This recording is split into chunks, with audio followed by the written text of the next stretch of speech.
Good day. For today, we will discuss about the philosophical perspectives on education as discussed on the paper of Charlene Tan from Nanyang Technological University. Philosophy in education can be viewed as our view of how teaching and learning operates. It can be described as how we believe the role of the teacher would be, and the role of the learner and the teaching and learning process should occur.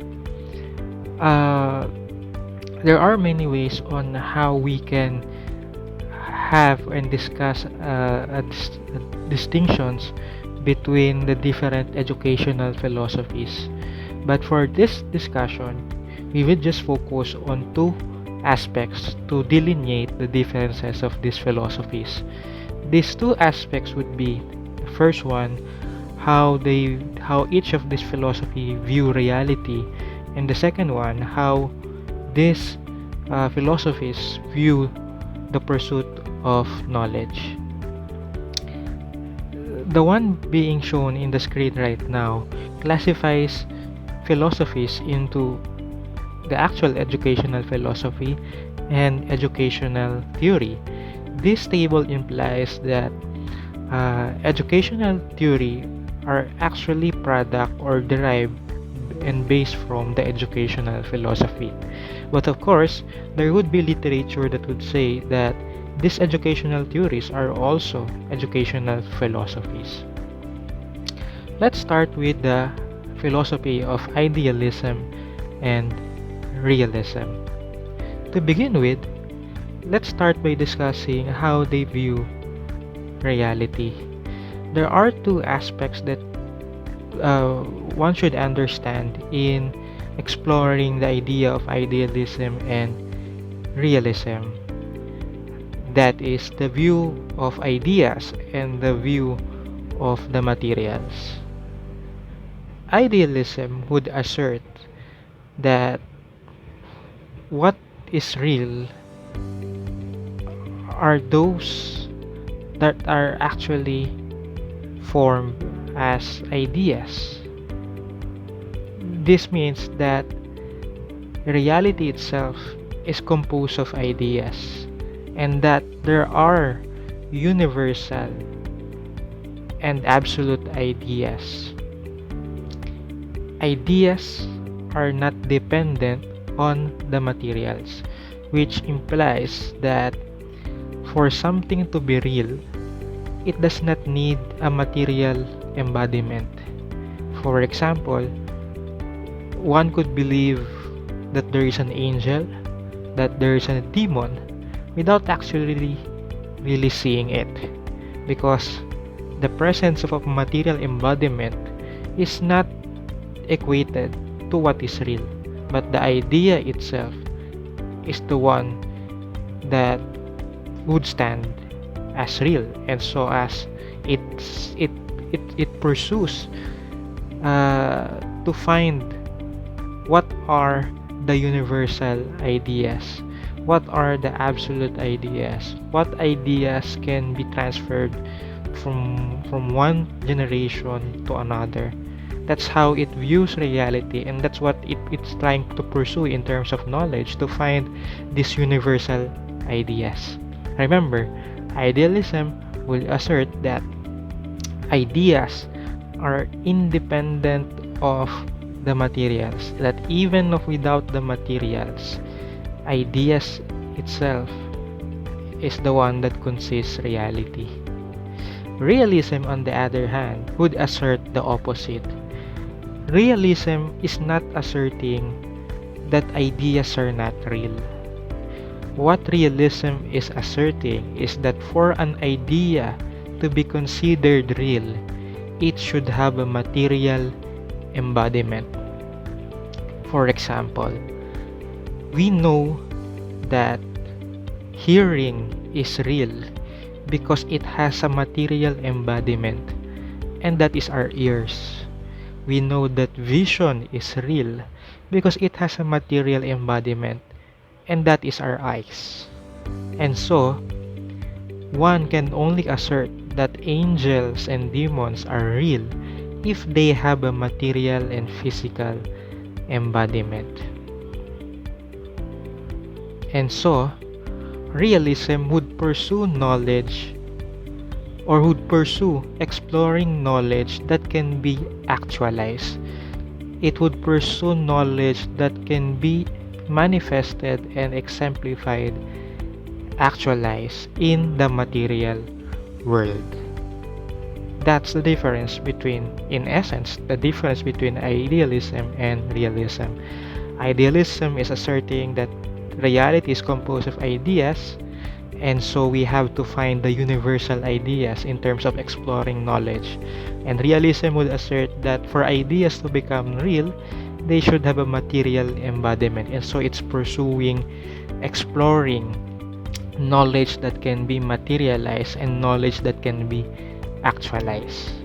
Now, these two educational philosophies form or is the foundation of the educational theory perennialism and essentialism.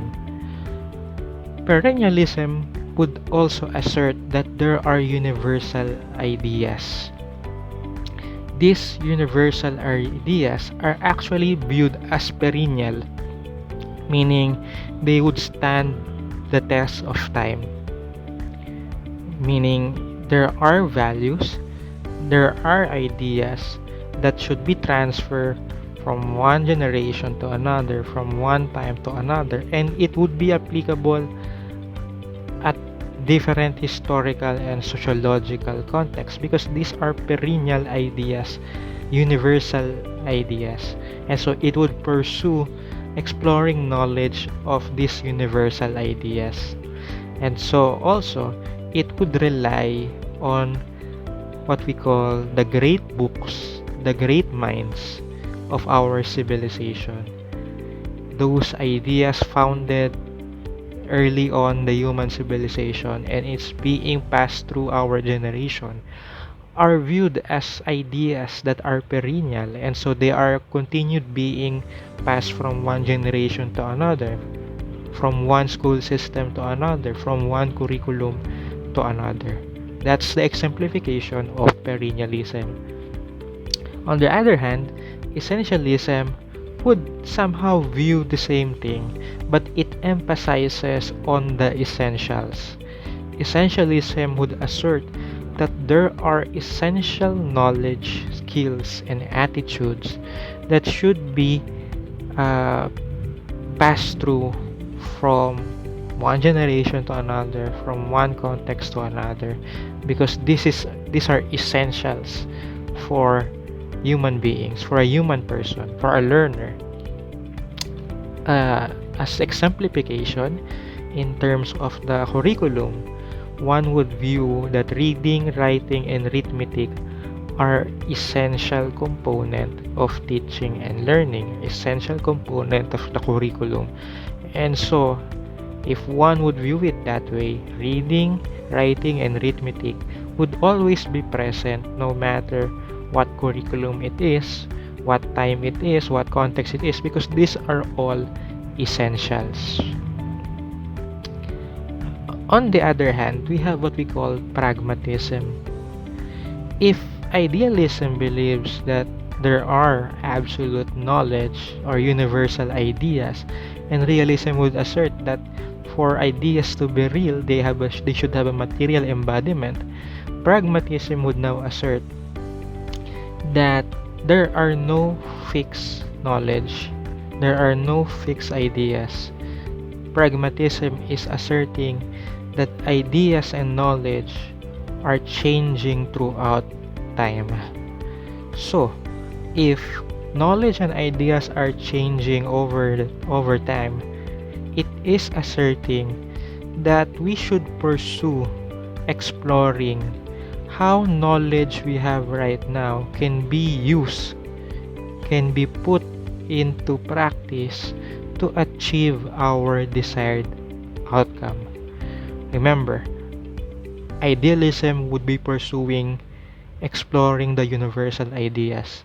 Realism would be exploring knowledge, ideas that can be actualized and materialized. Pragmatism would be pursuing how knowledge we have right now can be used to achieve our desired outcome. Because we believe in pragmatism that knowledge and ideas are not fixed and are changing over the course of time. Because of this belief, it paved way to what we call progressivism and reconstructionism. Progressivism would assert that we should be, or learners should be, part of the problem solving of solving problems in our system, and so it would promote people to become participants of a democratic system. It would try to address problems being faced by individuals or by a group of people at that current time, and so it would promote problem solving skills that would involve the participants, the learner for example, to solve the problem at hand.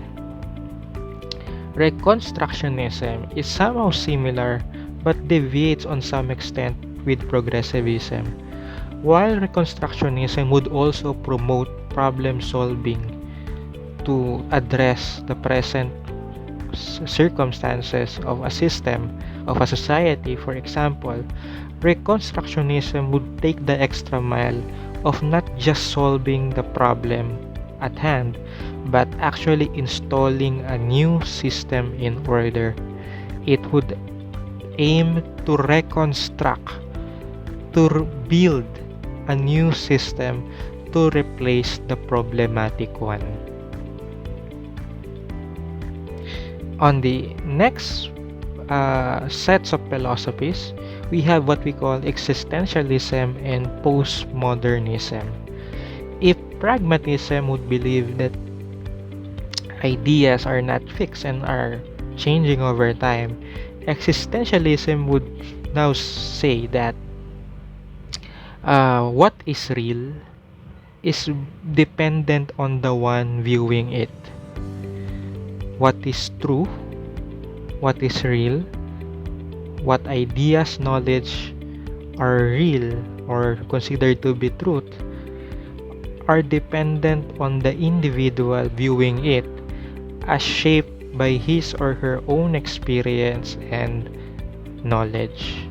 Existentialism would somehow promote the individuality of a person, as it holds that kind of idea that uh, uh, reality is being shaped by individuals, and it's being shaped based on how one is viewing it.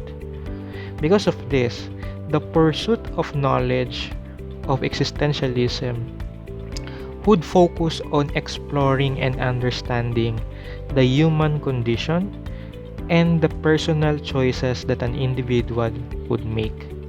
It would try to understand that condition of that individual, what are the considerations that an individual should take, and how would that individual make a choice. On the other hand, we have postmodernism. If pragmatism is saying that there are no fixed knowledge, and existentialism is saying that knowledge, ideas, realities are being shaped by is being shaped by the one viewing it, postmodernism would assert that reality is actually influenced by a dominant power or idea perpetuating in the society.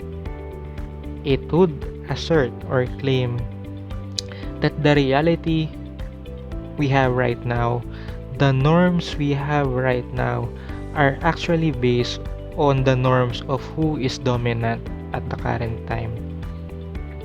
Postmodernism would assert that there are other narratives, that there are narratives of the minority, there are narratives of the oppressed, and so it would pursue exploring this minority.